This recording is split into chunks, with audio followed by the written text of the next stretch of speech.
Welcome to the GateDrop podcast. GateDrop.com, giving you the jump in motocross news.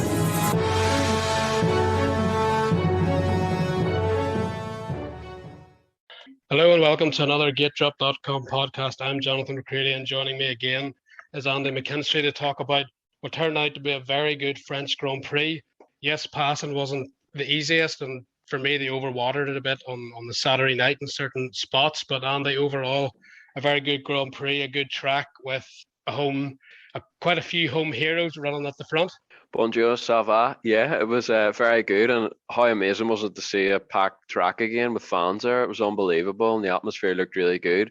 Dare I say it, watching the TV, it looked actually a bit like a Motocross the Nations atmosphere, so it was really, really good in that way. And old school track, technical track, yeah, I thought it was really good. Like you said, the downside was the passing, but that's the problem with some old school tracks, unfortunately. But yeah, it was something different, and it was a pretty unique weekend, I would say.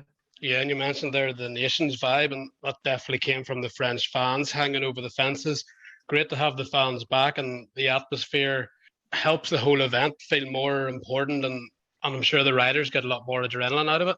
Yeah, of course, especially if you're French riding in France. I'm sure that pushed them on an extra % or two, with the crowd going nuts, and probably couldn't even hear their bike around some corners. So yeah, hopefully this is the start of normality resuming. Let's say it would be great for everyone, really. And you mentioned the track was hard to pass. Let's get to Jeffrey Herlings and Romain Febvre. For me, Febvre made the pass of the day on Jeremy Sear to get into second and right behind Jeffrey Herlings on that first moto. Just squared it off, turned with no traction, and went down the inside on that sort of sweeping corner where no one else had even thought of going. For me, that was the best pass of the day, and it set him up for a brilliant battle with Herlings all day long. Yeah, brilliant pass. I would have to agree with you. It was probably pass of the day because no one else even considered using that line. And it was quite interesting. After the moto, Febvre admitted that he was saving that line whenever he was behind Herlings. He didn't want to use it until he was close enough to try and replicate the pass. Now, it wasn't a complete carbon copy of the Sear pass. I don't think he went quite to the left or on the outside as much as he did with Sear, but it was the same spot, and he obviously, whatever he was doing there, worked a treat, and it got the job done in the first moto, although just about, my word, with Herlings responding late. But it was a very good race, and those two all weekend were just on another level, really, really, really, really impressive speed. And I think it's the first weekend this year maybe where two riders have been so far ahead of their rivals, because the racing's been very, very close in the top 5 or 6 this year. But I mean, after that first moto, they were over 30 seconds ahead of anybody else, so they were really stamping their authority at the front. Yeah, and even from practice, it was pretty obvious who were going to be the two best guys. Herlings and Febvre were almost 2 seconds quicker than third place Jeremy Sear. So from the very start, those guys got onto the track. They set a pace higher than anyone else could really match. And Herlings said himself he knew Febvre was going to be faster, and fast he was. Febvre, we've said before, and he's actually admitted in himself that this season he's had a lot of small mistakes. But I feel that in the first French Grand Prix, he really solidified himself as a championship contender. Yes, points-wise, he's always been there. But this was a high-pressure race for him, and he didn't make any mistakes. And that has to be a big step forward for him, because we saw he pretty much had the pace of Herlings all day. Yeah, very impressive. And you were sort of wanting, even though Febvre has always been in this championship contention, you were sort of wanting him to have a race like that where he could win, because we all know he's been consistent. But what he needs to do now is try and win GPs, and if he can't win GPs, get very close to it. And obviously, he didn't win the GP this weekend, but he lost no points to Herlings, and out of it, he's now only 6 points off, and he's climbed up to second. So if he can keep finishing first or second every week, he's not going to be far away. But it's just whether or not he can do that. The one positive for Febvre is I don't think his starts have ever been this consistent ever. On the Yamaha especially, his starts weren't great at all, but whatever way they've set this Kawasaki up, he's getting out of the gate now. So, and that's a big positive, especially at the last couple of tracks, which have been very tough to pass on. Starts have been a big part of the race. He's executing the starts. He's putting himself into good positions, something he hasn't done so in the past. And 6 points off, anything can happen. Still a lot of racing left, so it's going to be fascinating to see if he can actually pull this off despite only winning one GP so far. And all the tracks coming up should suit him. Obviously, 4 hard packed tracks coming up. And Mantova, he's good there as well. And on France, he just looks so comfortable. It looked like he was just riding a big couch. Fully trusted the bike. He just sat there, threw it into every turn. There wasn't a moment where you thought, oh, he's even on the edge, really. Yeah, I mean, he was making small mistakes like he usually does, but thankfully it didn't end on him on the deck. But, you know, a lot of the riders were making mistakes the weekend because it was so technical, and there was quite a lot of square edge bumps as well. So the back end was dancing around quite a bit, but nothing too dramatic, and he was able to keep it in 2 wheels, something which he hasn't been able to do a lot this year. And at some GPs, you know, if he hadn't had all these crashes he's had, he could make a claim for having the red plate right now. But to be only 6 points off, I think he'd take your hand off at that and just focus on the rest of the GPs now and try and get the job done. But it's going to be very, very difficult because Jeffrey Herling's speed's unbelievable at the minute, and basically at every track and every condition, Herlings is there or thereabouts. So if he can just stay injury free and avoid getting landed on between now and the end of the year, you would have to favour Herlings for the title, but you still can't rule Febvre. Geyser out. Just 10 points between the three of them, unbelievable. And the fact that Geyser, okay, he didn't have a great weekend. You wouldn't really say it was a bad weekend either, but to go from first to third in the championship, finishing 6-3, just shows how close this championship is this year. Crazy, crazy stuff. Yeah, it's still all to play for, but I think Febvre and Geyser will still feel it's their championship to lose, in terms of if they ride well and deliver the results, they can still win it, obviously, with the points being that close. But you mentioned Jeffrey Herlings there, and all year he's had issues. At the start of the year, he was working on getting his speed back after that injury and getting into race momentum again. Then he looked like he was doing that, and then he got landed on. That's taken a while to come back from. Then he had the incident with Prado last week, so he's having to come back from that. But it looks like finally the fitness and the race pace is coming back to his top level, and he's timed it perfectly for me. I'm not sure we've really seen Herlings in full flow all year yet because of everything that has happened to him. But in France, he hunted Febvre down, despite Febvre passing him straight up in that first moto. I actually thought it looked like he was maybe just going to take a second for a while. But then the last 10 minutes, he came on really strong. And again, the second moto, made a small mistake, lost the lead, but came back and made sure he won that second moto to win his 95th Grand Prix. Closing in on Stefan Everts, actually. He's going to be very close to Stefan Everts' record whenever we come into next season. So that could be the year that record goes for Stefan. But Herlings definitely seems to be gaining the momentum now, and actually to be 10 points ahead of Geyser, which is probably the biggest lead he's had over Tim all year, and even the 6 points ahead of Febvre was kind of the same is the same as what they went in with, obviously. But he's just starting to eke the momentum, and only the second time he's had the red plate. But to look back and see Geyser 10 points away, he's beat Febvre, although it was a tie, Bodo wins. He won the Grand Prix against Febvre in France. So momentum and confidence, you have to say. Although Febvre will have that as well, Jeffrey Herlings pipped him for the win, and you would imagine pipped him in terms of momentum for this championship. Absolutely. And I have to say, Herlings' racecraft has really come on this last year or two.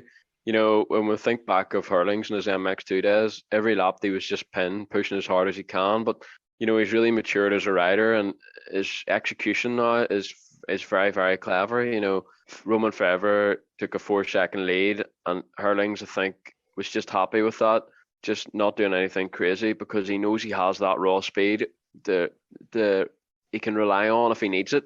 And we saw that towards the end of the first moto. Another lap, it would have got very, very interesting, but as it was, Febvre held on. But even mentally for Herlings, that was good, because he was able to cut that deficit down in three or four laps, really. So mentally, he knew he was quicker.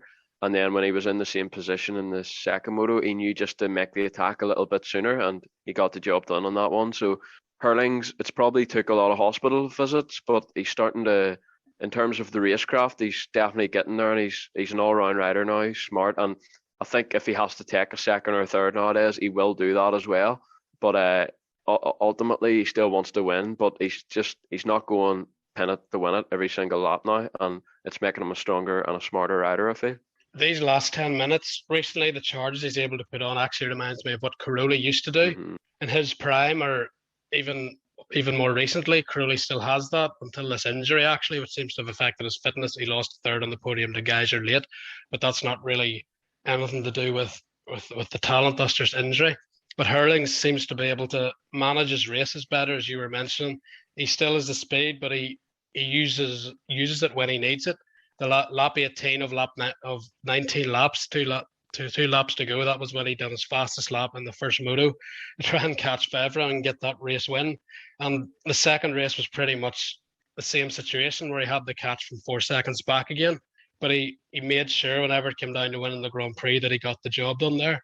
The track, again, as you alluded to, was very technical with some of the ruts and also the slick hard pack base where you can just run out of grip at times. Herlings' back wheel broke away coming out of a left-hander with a couple of laps to go as well at the end of that second race, but he held on to it, and he looks like he's just got the race management to a T at the minute, but you have to get the good starts. That hasn't always been Herlings' best strength this year, but he delivered in France, and surprisingly it was Geiger that didn't deliver. Usually with that HRC Honda, he's somewhere close to the front. But he's admitted, surprisingly, that this was a track that he just didn't really feel completely comfortable on all day. And he also needed the starts because the track was hard to pass on, and he didn't quite get either. Made a mistake in the first race. But still, to get third, very much damage limitation. That's a good day for most people, but that was a bad day for Tim Geiger. And he's still right in the hunt for the championship. But I don't think he really wanted to give up to come out of France 10 points behind Jeffrey Herlings. Yeah, you alluded to it there, but I think the second moto will probably maybe disappoint him more than the first moto because, first moto he was 8th, he crashed, he went back to 10th at a track that's very hard to pass on. He was able to recover to 6th, and that was probably the best he could do. But going in, but it just wasn't his day for whatever reason, quite surprisingly, because a track that you would think would have Geiger's name written all over it, and it wouldn't have surprised me before the second moto if he went out and actually won the moto. Because that's any time he's looked vulnerable this year, he's always had the answers and maybe pulled a moto win out when he's needed it the most. So a subdued Tim Geiger in the second moto, let's say, but he'll be looking to dust himself down and come back firing in Spain now. And at the end of the day, it's by no means a disaster. He's only 10 points off the red plate. So a 1-1 in Spain is just what the doctor order for Tim Geiger if he can get the job done there, and he'll be loving life again. But certainly Spain's going to be an interesting one. Yeah, with Herlings on the red plate. The other two, I think Febvre, he'll leave Franceville and he's right there with Jeffrey, but Geiger 10 points back. Even if he takes 2 seconds to Herlings' 2 wins next weekend, that's another 6, and you're starting to look at 16 points, getting towards a moto there with the races closing in. So Geiger somehow, who was leading the championship coming into France, probably has the most pressure on him of those 3 championship contenders in Spain. Exactly, and there's been moments this year, after Matterley, Geiger went a long time without a moto win, and you were sort of thinking, when's this moto win going to come from again? But he always seemed control of the red plate. But if that red plate starts to go into the distance now, if Herlings can keep getting a 1-2s every week, it's going to come a time where Geiger needs to go all out just to try and get these race wins. So it's going to be very, very interesting. I feel like we say it every week, but really can't wait for the next GP and see what the doctor orders there. And also, it'll be interesting to see how much fitter Jorge Prado is too. Obviously, him getting a bad gate pick at a track, even for Prado, you needed to be in an inside gate. It was strange not to see him get a hole shot and put himself in a nice position. So if he's feeling good and gets a couple of good starts in Spain, he could he could be added to the mix as well. Yeah, and on Prado, you have to look back at that crash in Germany and pretty much wish it never happened, because with Prado and his starts and his form at that point, just beating Jeffrey Herlings, coming into a track like this, where if he was up to his normal level, he probably would have got the whole shot or been in that top 3 battle early on and probably causing carnage and frustration.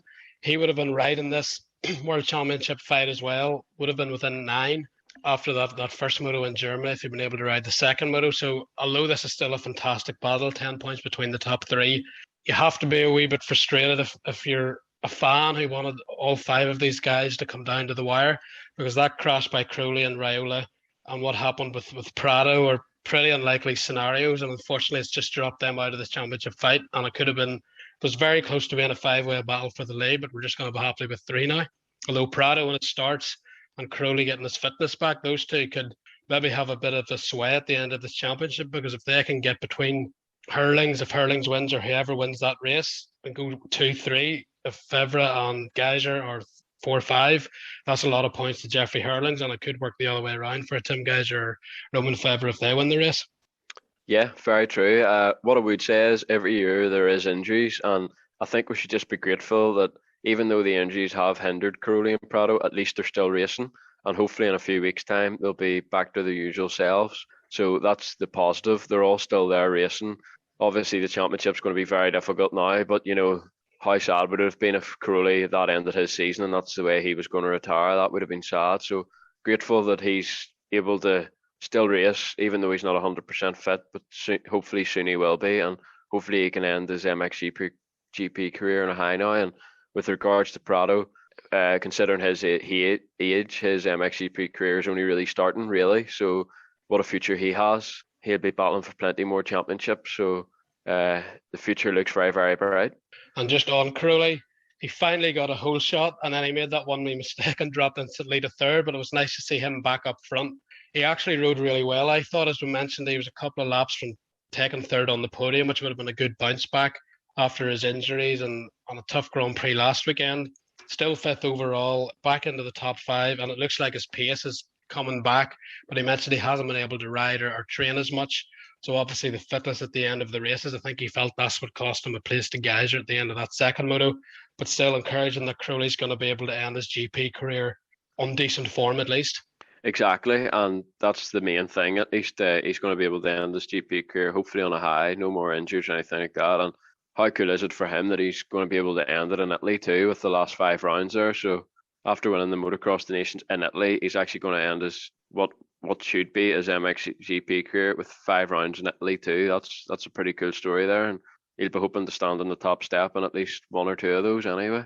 Yeah, I'd say the last couple of GPs in Mantova, he'll be really going for that, although that actually could be interesting if Herlings needs a bit of help maybe, and Crowley has a GP win that he at his hand to end on a high. Will he have to do the teammate thing and let Jeffrey by? At the minute, it doesn't look like that will be necessary with the way Herlings is riding. It looks like they'll be able to fight it out amongst themselves, but something to keep an eye on. Also, Jeremy Sear, 4th overall. He says he's starting to feel better and better, and his riding proved that in France. Really impressive for him. Starting to see the real Jeremy Sear, even though it's coming to the end of the season. Despite his illness, he's actually been pretty consistent all year, but now he's got back a 3rd place in that first moto, probably more what he was expecting coming into the year, and it's good for him and even going into the next season to know, just verify that when he's healthy, he still has that kind of pace.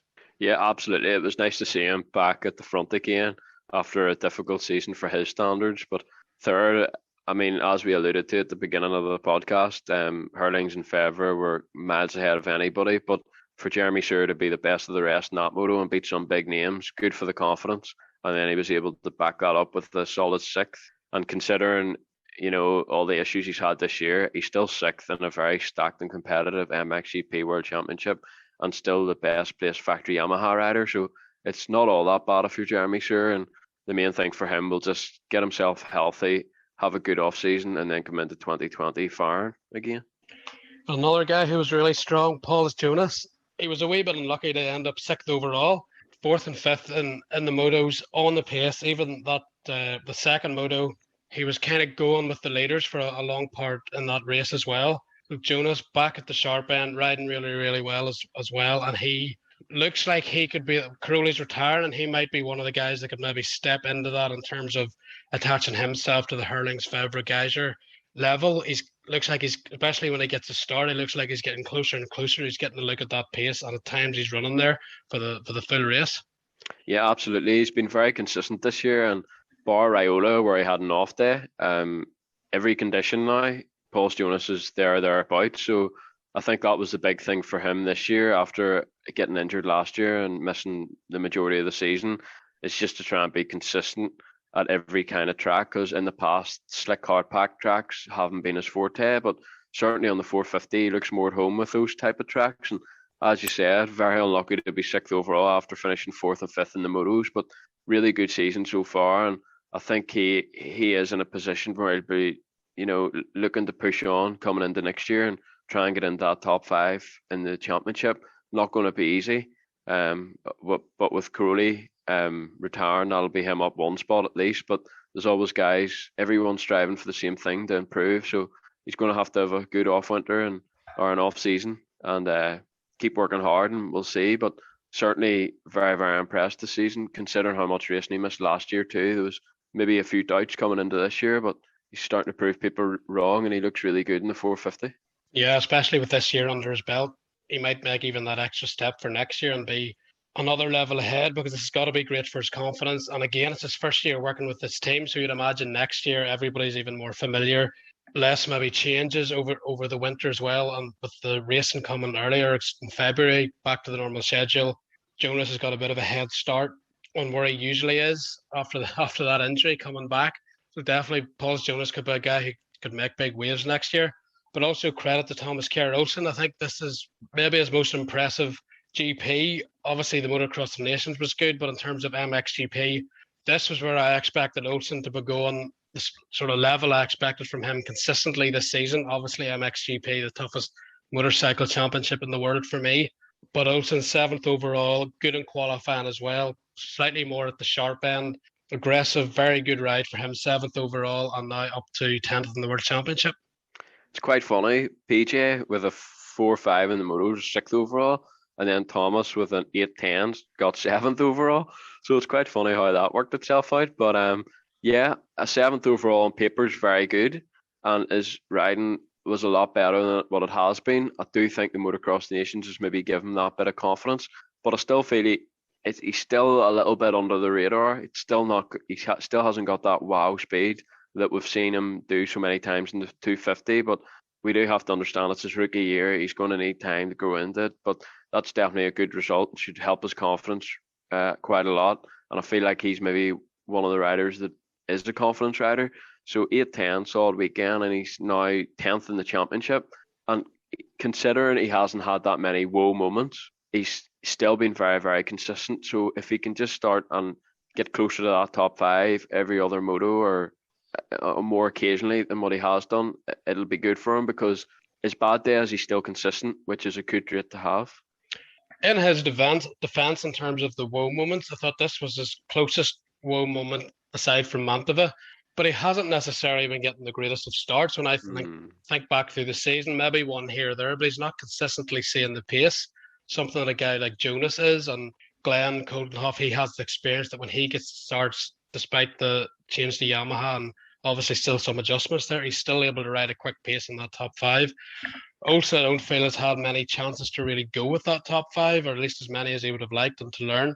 So maybe that's an area that he's going to have to work on, as those starts, to get away to try and find that intensity and learn from it. But yeah, certainly go on. Very, very good point, actually. I don't remember him getting one good start, and it's something Calvin Velanderin has alluded to as well.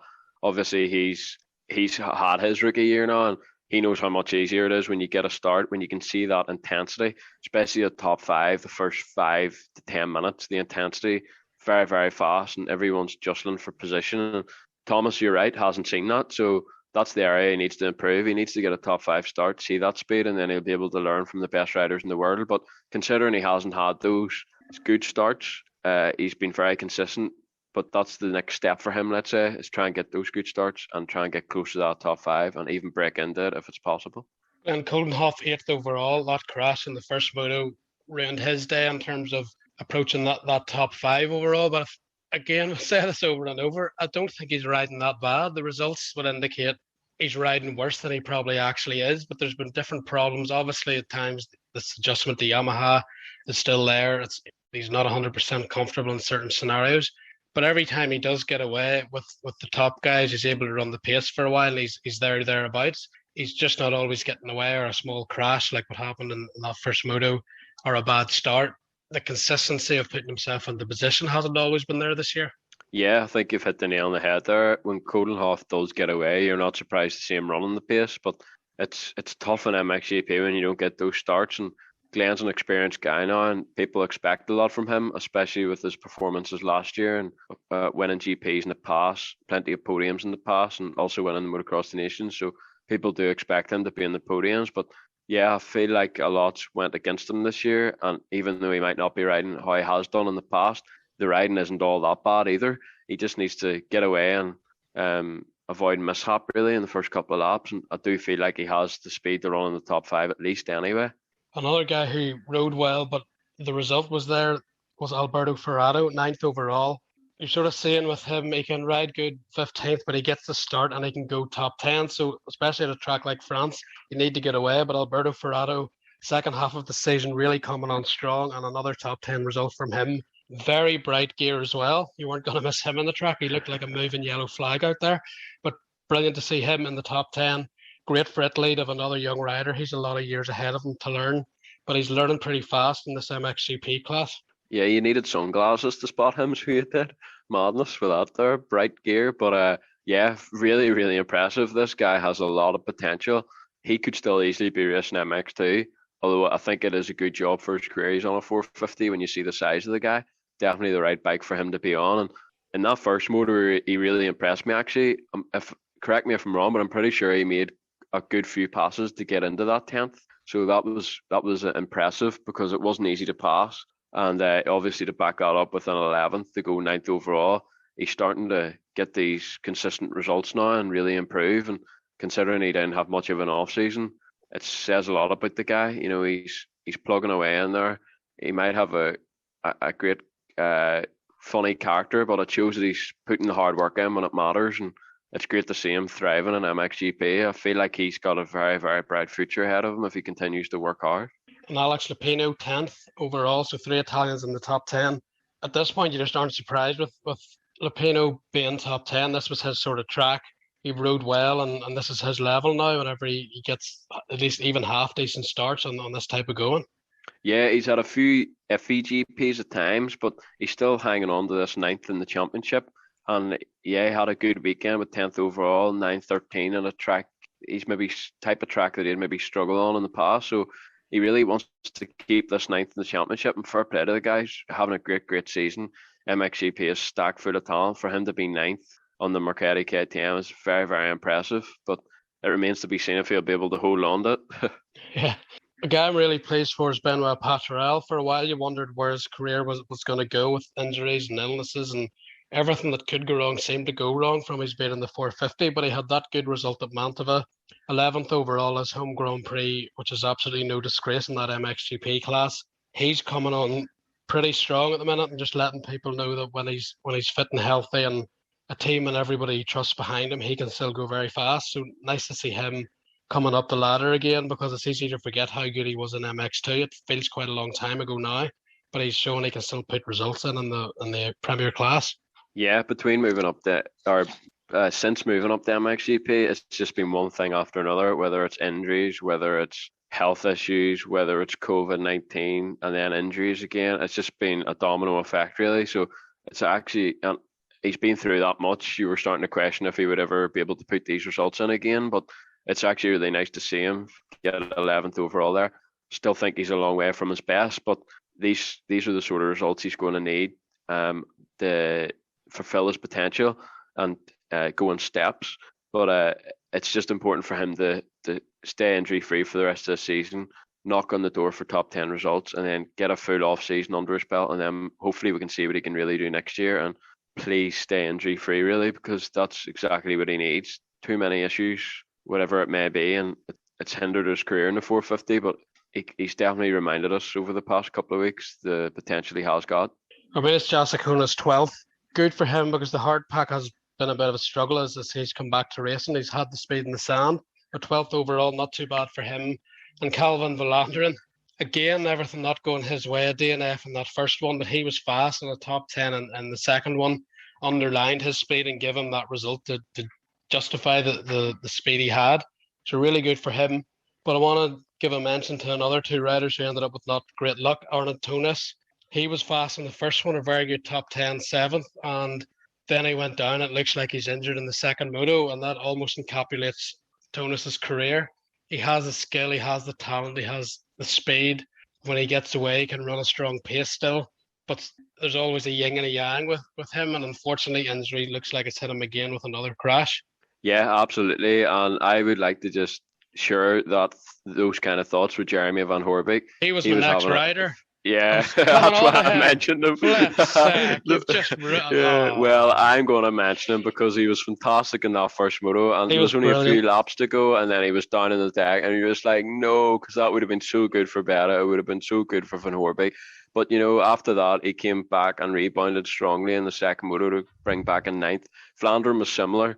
He had the bike issue, but those two riders didn't let it get them. They came out and finished seventh and ninth respectively in the second moto. They end their weekends on a high, and that's all they could have been asked of really after the disappointment of Moto 1. So, but what I would say on Velanderin is a factory team seriously has to snap him up. Gavin won't like me for saying it, but a factory team should seriously be looking at him. Don't you make any enemies now? Um, yeah, on Van Hoorbeek, I was quite worried the way he crashed actually because I didn't know if he'd hit his head or if he'd a physical injury in terms of his legs because he wasn't really moving initially. So it was good to see him stand up. But in terms of the pace, I'm not sure if what they've been doing with when they missed the donations, but it looks like they found something with the bike because he seems to have went to another level with in terms of speed and comfort on that machine. Riding fantastic in the first moto, as you say, despite that crash, still able to go well in race two. So really encouraging for Jeremy Van Hoorbeek and also really encouraging for Beta as well. That's two strong Grand Prix in a row for them again. So definitely they look like they're making big improvements with that machine. Exactly, and it's thought that the 2022 model is going to be even more of an improvement. So looking ahead to next year, it could be good things there. It would be nice to see them run consistently in the top 10 and have good sand races as well, because that's sort of been their downfall this year. So if they can get that sorted, there's a good bike there, you would think. Yeah, and obviously there's the Mantova is the last two rounds, so that'll be a good test for the sand. Yes, it's not Lommel, but it's still pretty sandy, and the weather in Mantova there could be rain. So with these improvements, that looks like they're all back on track again. That those two sand races will certainly be a test to see if they've been able to help things in that area. And then of course once they get that data out of under their belt, they have a couple of months then of testing to get this 22 model ready with it's expected that Lupino might be joining them. Unofficial, of course, at the minute, but that is the rumor. So if they're able to get Lupino through the door as well as Van Hoorbeek, two good test riders, to the development might come even quicker next year. Full credit to Beta, they're doing a really, really good job this year. The first time bike in MXGP World Championship, that's no easy task.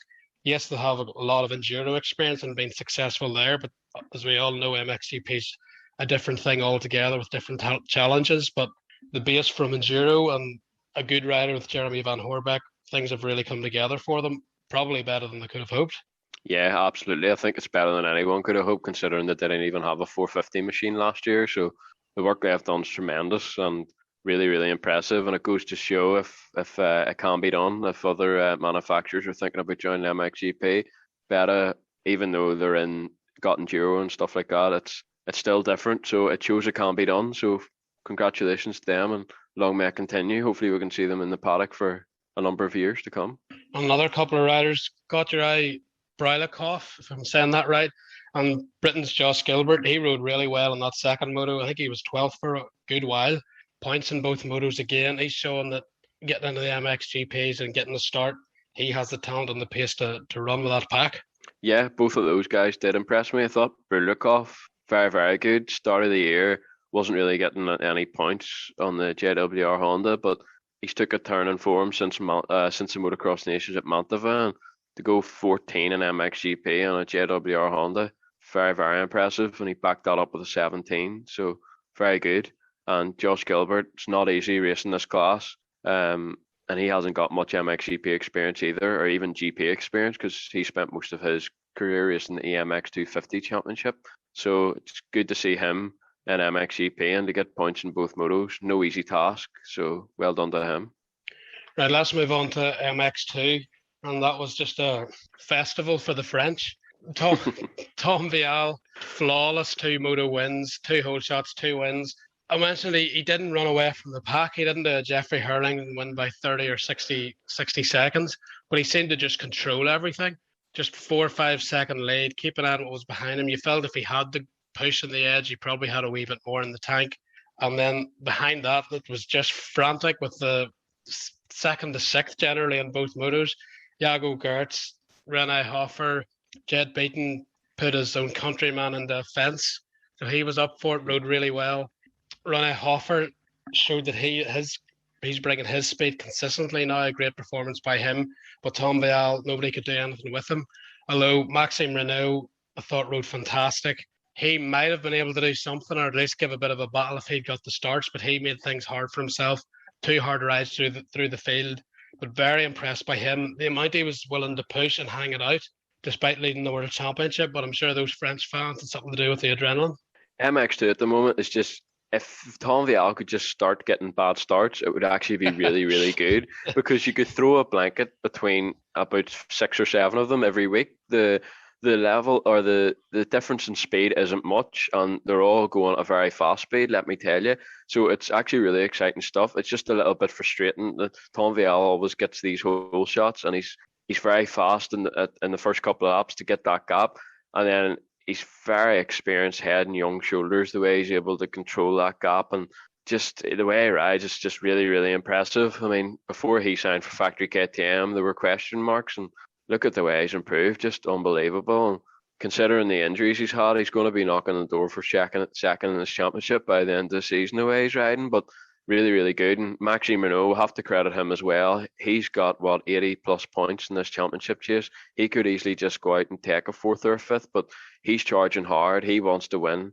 He's certain, he wants at least a podium at the very least. So you can see he's trying really hard, and it's just a pity his starts weren't up to scratch the weekend, because I think we would have seen really good racing between Vial and Renault at the minute. Even though Vial's getting the more GP wins at the minute, he's also getting the better start. So in terms of speed, it's probably hard to split them both at the minute, but neither of them haven't really got a weakness at the moment, and they've been great to watch this year. And Renault is really flourishing on that factory Yamaha. Another impressive ride for me was Matteo Guadagnini. Every time he has a bad race, he consistently comes back with a good performance. On the podium again, 2nd overall. Good starts, great speed, both motos. Renault got him late in the 2nd one, but still rode really well. He's a nice rider to watch. He's wheeling stuff going into corners. He's on the pegs late into the apex of the turn. His technique's there, but his mentality's there. He isn't phased, and he doesn't seem to let a bad result play on his mind or feel pressure at the minute. He's very much in the battle for a top 3 in the World Championship. But I will say, Tom Vial, if something bad happens to Renault, it looks like Vial's going to be the guy to take advantage, and maybe not Guadagnini and Gertz at the end of this championship. It's just on Guadagnini. When he's had a bad result, he's able to rebound. But we do have to remember, this kid's an AMX 250 rookie. In terms of his riding, I do know he had a few difficult sand GPs, but I feel like he had a bit of bad luck there too.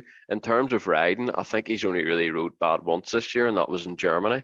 Aside from that, considering he's a rookie, he's been fantastic this year, and it was just, he was back to riding the way he had been riding really before Germany to get that podium, to go 2-3. Really impressive stuff from the Italian, and I feel like sometimes we forget that he's an AMX. I know he's a very fast rookie, but at the end of the day, he is a rookie in MX too, and you have to sometimes allow for a bad weekend here or there, but I feel like he's had very little bad moments considering he is a rookie, like I mentioned. So a really amazing season. But the problem for Guadagnini is currently 3rd in the championship. Next year, he's going to want to do better, and he's going to be going in as a championship contender, really. So it'll be interesting to see how he can cope with that aspect. And I think you're right in terms of the championship chase. If Vial keeps knocking off these 1-1s every week, I think he'll certainly probably be finishing 2nd the way it's going. And if Renault, God forbid, if he gets injured or something happens, Vial could be the one to take advantage. Yeah, it would be pretty amazing that if he gets into 2nd, which to be fair, it looks like he's going to do, because I'm not sure who's going to beat him consistently moto after moto, especially with Renault at certain times going to have to play the safeguard just to get this championship wrapped up. But if you're Gertz and Guadagnini, to be 2nd and 3rd for most of this championship and maybe just lose, one of them is probably going to lose the top 3 overall, is going to be a bit disappointing. And on Guadagnini, I'm not really sure what he can improve on going into next year. Obviously, race wins, but that's not going to be easy with Tom staying in the class. He announced he's signed a new long-term deal with KTM, moving to MXGP in 2023, but it means he's going to be the guy to beat next year, especially if Maxime Renault moves up. So for Guadagnini, as you say, he's come in with no expectations this year and been almost flawless in terms of a rookie. Absolutely fantastic. The consistency every round's there, more or less, as you mentioned, bar the odd disaster here and there in the sand. But apart from that, he's been fantastic. So where do you go from there? There's really only step to go is to try and beat Vial consistently, or at least battle him every moto. And that's going to be a hard step to take. We saw Jago Gertz last year, arguably on his day, he was as good, if not better, than Vial at times. But when it really came down to the crunch, Vial was able to deliver under pressure, and Jago this year hasn't probably never got back to that level, even though he was expected to be a title contender. So you never know what each year's going to bring, especially with the pressure aspect. But Guadagnini, he seems quite a relaxed guy, so hopefully the pressure won't really tell on him, but it's something to watch going into the next year. But for this year, definitely one of the riders of the season for me. Yeah, absolutely. He's been a revelation really for them. Really, really good. And I think for next year, I think the target should be just to try and close the gap to VR. And if he can do that and keep getting these podiums and the odd GP win wouldn't go amiss either. I think he should be happy enough with that, because it's going to be very, very difficult to beat VR next year. But if injuries happen, it's going to be wide open. You're going to have Gertz, you're going to have Guadagnini. They're the two most obvious ones. But then, Benny's not given another winter. Somebody like Hoffer, who's starting to really come into his own this last few weeks, another winter behind him. Then somebody like Van de Moosdijk, there's always riders surprising, and Kyle Wolf as well with another winter. It's going to be very exciting, and there's plenty of talent. Yeah, there was another guy to keep an eye on. Renaud Hoffer, he looks like he's consistently putting in the results now as well. 6th overall, but as you mentioned, that top 6, especially 2nd to 6th, there wasn't really anything between them.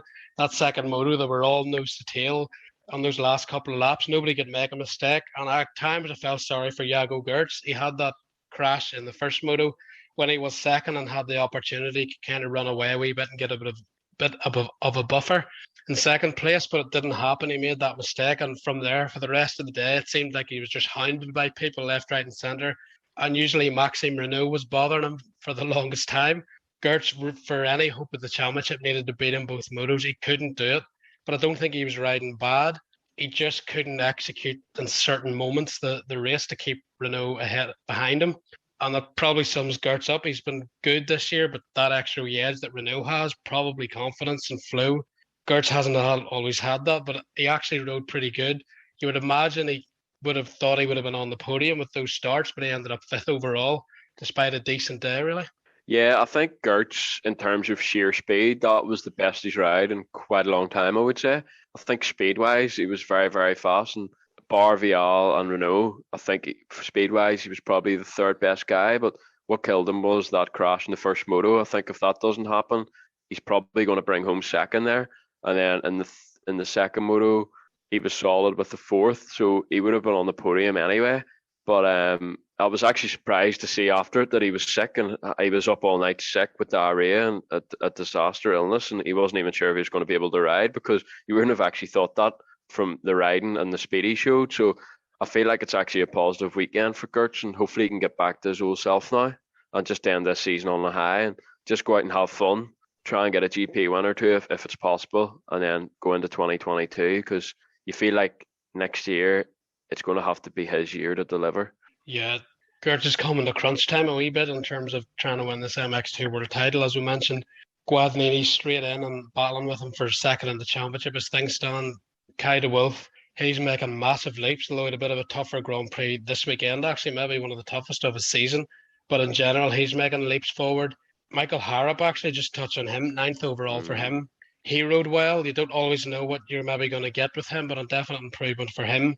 So Gertz overall, he's coming to the point where he has to deliver, and yet there's young riders improving every year. Every Grand Prix, it looks like. Benetton as well, another one. Yep, you're absolutely right. It is coming to crunch time for Jago Gertz. The one thing I would say is, considering everything he's had go against him this year, if he still finishes top 3 in the world, it's not a complete disaster. But next year, he's going to have to be getting more GP wins. He's going to have to start delivering really on a weekly basis, because Vial's not going to be easy to beat. He's going from strength to strength, so it's going to be very, very interesting, that aspect. But it's going to be exciting, that's for sure. And just on Mikel Harrop, I feel like the last 2 weeks have been very, very good for him, and he's even getting good times in qualifying. But that Kawasaki out of the gate it doesn't look good to me out of the gate. I feel like the bike's good on track, but bro, he's getting smoked out of the gate at the moment, whether it's on him or the bike. But hopefully that's an area that can improve, because I feel like if he got better starts, he could have been, possibly battling that bunch of six, maybe not being at the front or the middle of the pack, but he wouldn't have been far off it, I feel. Is Jago Gertz starting to remind you of Steve Romain, where he's consistent, but getting those consistent run of wins is a bit more difficult? Well, he's always reminded me of Steve Romain, to be fair, but even Steve Romain won world titles. He done that through consistency, not those circumstances. And who coaches Jago Gertz? Exactly. Steve Romain. So, and Gertz is quite reserved as well. Sometimes you wonder if that then ends up into your riding style. There was a few times with, obviously it was his teammate Maxime Renault, but the Renault was prepared to be more aggressive with Gertz, even though Gertz was given everything. Certain moments where you thought Gertz could have really shut the inside down, he maybe left a small gap. He's trying very hard, but I still feel he's one piece, and I don't know if it's confidence or just that ability to deliver under pressure. He's one small thing away, and this year, as you mentioned, he's still probably going to get second or third in the championship. For most people, that would be a really good year, and even for him with the injury and all. But with Tom Vial potentially overtaking him with a worse injury, and Vial staying there next year, that Vial's still the guy he's going to have to figure out how to beat to win this World Championship next year. Absolutely, and that's going to be the $1 million question. It's going to be very, very difficult, the way Tom Vial's riding and the confidence he has. But I feel like if Gertz can just get back to the way he was riding last year, I actually feel like last year Gertz was probably the quicker of the two, but he crashed too many times. At least this year he still has the odd crash, don't get me wrong, but it's not quite as bad as last year. So he's improved in that aspect. He just needs to get the riding back to where it was last year, and I feel like it could be close, but it's definitely going to be interesting going into next year.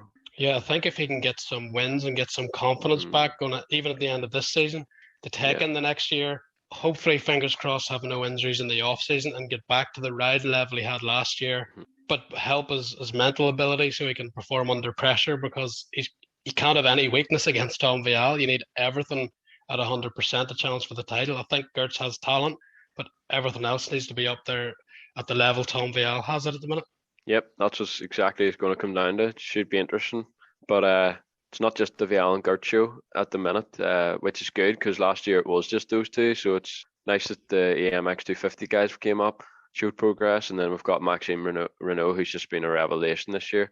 First year as a full factory rider in MX2, and breath of fresh air. He's been unbelievable. Yeah, and Benetton I expect to take a big step up next year as well. But Stephen Rubini, a good ride for him, 10th overall. Obviously French as well, so France at 4 of their riders in the top 10. Pretty remarkable, really. Yeah, Stephen Rubini's been fighting an injury all season, really, so that's why I haven't seen the best of him, and it's frustrating because he is a rider I do rate, and especially at those hard pack tracks, I feel like he can definitely be in at least the top 10, so it was nice to see him get a 10th overall there in front of his home fans, and that's something to build on now as he gets over the worst of this injury. It'll be interesting to see what he does for next year as well. I think he's maybe only got one more year left in the class. I do believe he will be leaving Acer Motor Honda, so it'll be interesting to see if he can secure a top ride. Anyone else catch your eye? Andrea Bonacorsi, good 12th overall for him. Yeah, I was going to mention him actually. Again, solid. He's always seems to be between 10 and 15. 13, 12 for 12th overall. Very impressive stuff. He just needs to try and get into that top 10. That's the next step for him. Another rider that impressed me actually was Kevin Bruman in race 2, 16th. Very, very good. I think he's 16 or 17, so he's still young with a lot of potential. MX2 stacked, so 16th in race 2 is a good end of his weekend.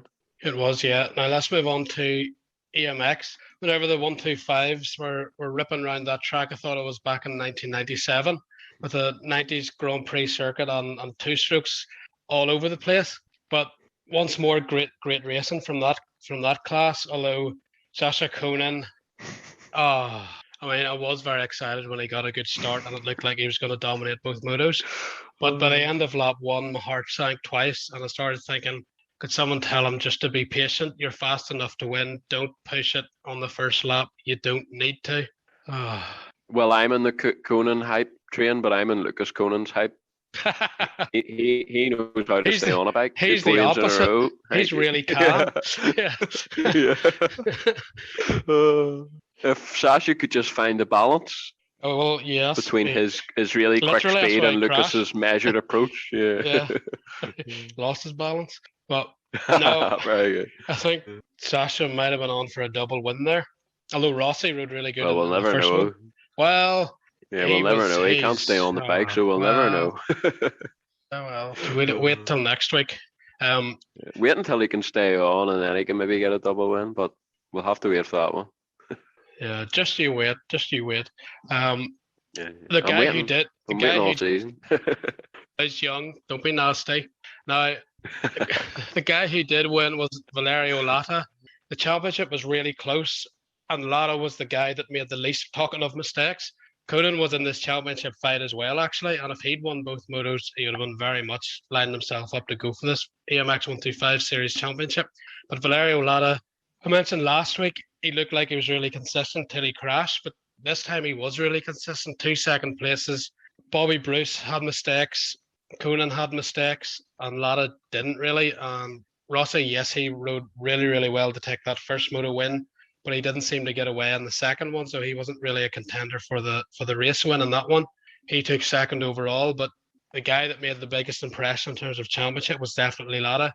Pretty smart rider, and at a young age to be that kind of aware. You talked about Sasha Conan, who was just first lap both motos. He had the lead in his sight and the chance for a two moto win. He couldn't settle in the first lap, but Lada methodically worked his way into both races, and he was fast. So credit to him for not just the overall GP win, but the decisions he was making in the race to put himself in a good position for the championship. He's now got a 17-point lead. Yeah, he's very impressive, Valerio Lada. He knows what he's doing, that's for sure, and he's thinking about the bigger picture. You know, if he doesn't have to, he's not going to kill himself to go 1-1. He's thinking about the end goal of winning this championship. 2-2, solid weekend. Very, very bright young talent, and it's going to be interesting to see where he goes for next year, because you would think he's going to be on a lot of teams' lists because he's got a lot of potential, and I think he actually scored GP points in Turkey, so he's already got GP points to his name. Obviously, the next step will be EMX 250, so it'll be exciting to see where he goes. But before all that, he has to win this. Well, the goal for him is to win this EMX 125 championship, and at the minute, the way he's riding and the way he's consistent, it's going to take some stopping, I think, to beat him. Yeah, I think he's put himself as the favourite now. Kai Kalsmacher's second overall, second in the championship. I mean, fourth and fifth in France, a solid day for him. But I think he'll be relatively happy with that because up to second in the championship still within his reach. But Bobby Bruce, he'll be wishing that those mistakes that he made, even the first moto, he crashed while leading, but still got third. That's dead on. But that second moto, he looked sore after that one. And third in the championship is fine, but he's 23 back of Lada now, and really the way he was riding fantastic, great speed, looked really at home on the track, but that mistake's really taken the wind out of his sails a wee bit in the championship. Still not impossible as long as his health is okay for the rest of these rounds, but it was tough to see him down like that, and knowing he's thrown away a lot of points in the European Championship. Yeah, when it comes to Koshmakers and Bobby Bruce, to me they're kind of similar, and by the way they're built, so they should probably be racing 250s right now, but both under the circumstances made the right decision to race the MX 125 this year. Koshmakers has had so many injuries, we haven't seen him fulfill his potential, so it was important for him to stay fit this year and just show us what he can do really, and he is doing that. He's being consistent. And Bobby Bruce as well, he had some good races last year, and we knew that this year he could be an outside bet for the championship coming in, so I feel like he needed to do that, and just even to learn the tracks as well, go for a championship and have that pressure of going for a championship. But I feel like both, because they're so big for the bike, are maybe hindered at times, but both are still riding very well, and both are second or third in the championship, and they've maybe got a wee bit more experience than the young guys. But it's certainly interesting to see them battle against the young and smaller riders, let's say. Yeah, it definitely is. And also, Zanke, he went down. I remember that crash at Matterley Basin. That was really, really scary, made the race into a red flag situation. He didn't move for a long time. He was knocked out actually colliding with Karsmakers in midair.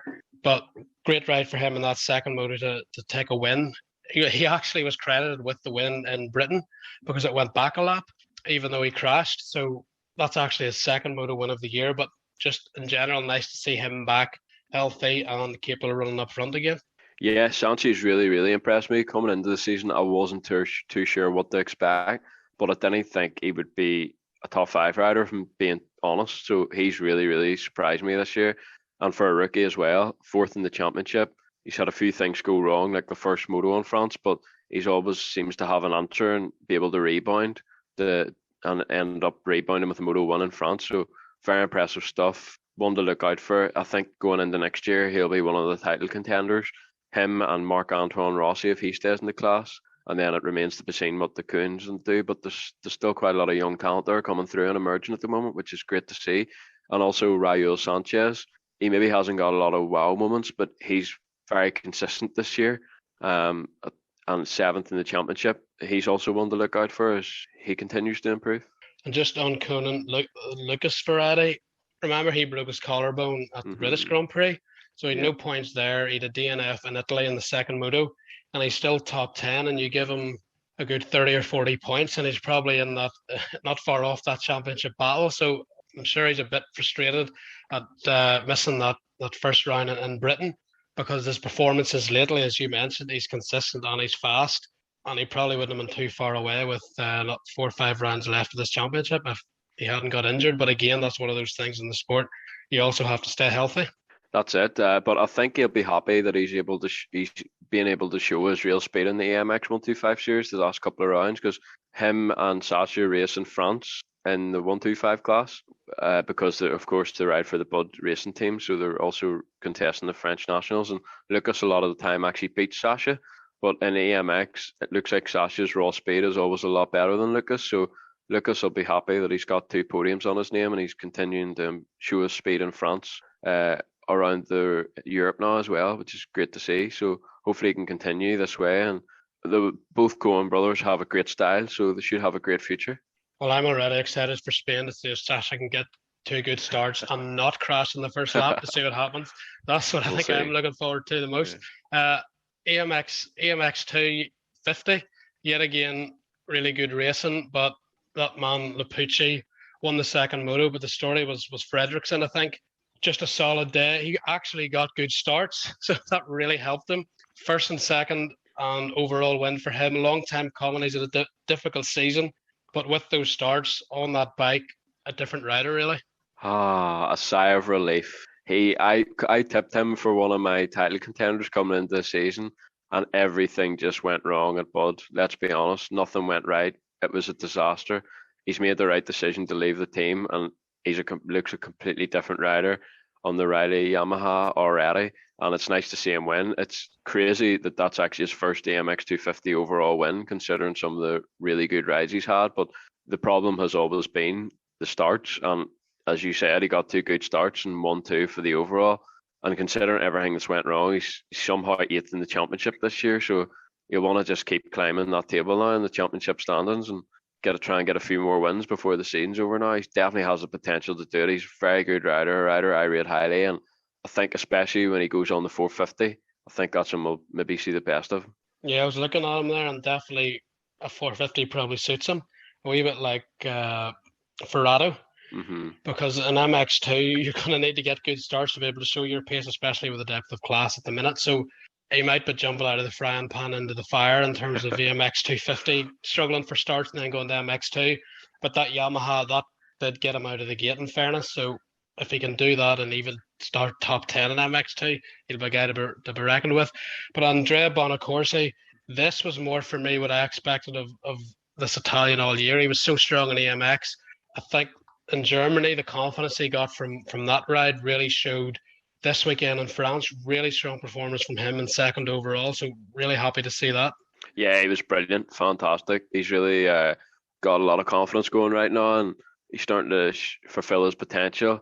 Obviously, coming in as an EMX 250 rookie and EMX 125 champion, people have a lot of high expectations, but sometimes you need to just lower them for the start. And I mean, he's consistently been easily in the top 10, and he's 5th in the championship, but now he's going to he's going up a level, let's say, which is great to see. And he'll want to try and get a win before the end of the season now. But going into 2022, I think he'll definitely be a title contender if he chooses to stay in this class.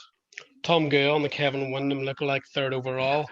Nice to see him back at the front. Smooth style. I thought he rode well. He hasn't had the easiest year this year. And Nicholas Lapucci, that first moto, a bad start and uncharacteristic ride for him, and a crash to not even get top 10 in the first moto. And then true to form, comes back, holds shots and wins the second one, even beating Fredrickson. So that was a very momentary blip. For him, is actually his worst run of the year, that first moto, but it looks like this championship is still in no danger for him. Just on Tom Gale, that guy has a lot of talent, but he hasn't had an ideal year and a half, so it's actually really nice to see him back in the podium again. Bright young talent. He's been tipped since an 85 rider to have a big future, so he'll be hoping to get plenty more podium visits on the VHR KTM. Pucci, blip. Fourth overall, and he still gains points in the championship, so he should go home happy, really. It's Horgmo and Elzinga had a chance, but they couldn't capitalise. And Horgmo, that crash. Yeah, Lapucci goes home with extending his points gap. That I keep replaying that crash for Horgmo in that first moto. That just ruined his day. Yeah, he never really was able to recover from it, so bad day for him. And I think Elzinga actually had pretty good speed, but his starts weren't great either. And then I think Keith had a crash in the second moto too, which he wasn't able to recover from either. Yeah, it was a tough day for a lot of the championship sort of level, the top 4 or 5 in the championship actually. In the MX 250, Liam Everett, 7th overall. I'd love to see Liam get consistently good starts. I think that's the one thing missing in his repertoire at the minute. He's riding good. He was even coming through the pack there. Second moto, he rode well as well to get up to 5th, but he's just not getting the starts, which whenever you're trying to learn, you kind of want experience battling at the front with that pressure and getting wins under your belt. I feel his riding's good. The results maybe aren't reflecting just how well he's riding at the minute. Yeah, absolutely. The starts have been the issue, but in the MX 250, it's not easy to come through with bad starts because there's a lot of riders the same pace. So he's able to come through a pack, which shows how well he is riding. And if he gets a start, he should have the capabilities of running right at the front. One thing I would like to just point out is three Norwegian riders in the top 6. Whatever they're doing is working. Strong. Yeah, they definitely are. Cornelius Turndale deserves a shout out too, especially for that first moto to come home in 3rd. It's really good to see that the smaller nations, obviously Belgium's a small nation, but they're kind of motocross bred, one of the top motocross nations in the world. You have the Dutch, the Italians, the French, and the UK to an extent. So it's nice to see the likes of Latvia, Norway, and even Slovenia with Tim Geiser and Pankjar. These smaller countries that aren't necessarily recently producing a lot of top riders. Obviously, Norway had Gundersen, but nearly 20 years ago now. I'm getting old. But to see these countries not just producing one rider, but to see strong riders coming through all around the same age group is really good for the sport, because you need to keep the sport big in the big countries, but grow the sport in these smaller countries to create the depth. Exactly, and it seems to be working a trade. Even Latvia, they're getting some good riders coming up as well at the moment with Pampars and the Reslis brothers. And there's a few other young kids coming up from there. So it definitely seems to be working. Those Scandinavian countries, whatever they're doing, they're producing some young riders at the moment. Yeah, I think that's one of the positive things over the last few years for the sport, that these countries are starting to produce a few riders that are going to rival all the usual big countries. Maxime Gros, talking of regular big countries that produce talents, he was 15th overall. Probably not the result he wanted. Obviously, first moto no points, but the second moto I thought he rode really well. Yeah, it's definitely a step in the right direction. But where's that rider from the first moto at Matterdy Basin? I mean, he blew me away, and ever since he hasn't really been able to live up that. I think his confidence probably took a bit of a hit in the sand, but we'll have to remember he's still 15 years old. He could still easily be in a 125. So it's nice to see him battling in amongst the top 10 and in a competitive AMX 250 class. I think he needs to, after this season, just go away, have a hard, good off season, and then coming into next year, hopefully he can be a consistent top 10 guy and strive for some top 5 results as well. One rider that actually impressed me and has impressed me since making a return is Guerlain Fares Plaza. I think he broke his hand, or he had a pretty big injury in the off season, and he hasn't had that much time back on the bike. And for him to go 8-7, 8th overall, he's a rider look out for in the future, I feel. Yeah, there's definitely talent coming up. Even the likes of Mike Guerder didn't have the result he probably wanted, but Cornelius Tondel, he rode really well. You've Max Spies and Federico Tuani there, always get amongst it with those 250 Fantics. And Talvico can be good in his day. Prenier's actually rode okay, I thought, as well. He's pretty nice style, but again, you have to get the starts. Jeremy Sido, it's proven to be a bit of a tougher comeback for him this weekend. He got the start in race 1 actually, and everything seemed to happen very quick for him again. But it's a very hard class to just jump straight back into. It is, absolutely. He just needs races under his belt to fail before we see the best of him. But time's ticking with his career too. It'll be interesting how he ends this season and what he decides to do next year. I feel like ideally, because of his age, he needs to be an MX2 next year, but whether or not he gets a ride is another question.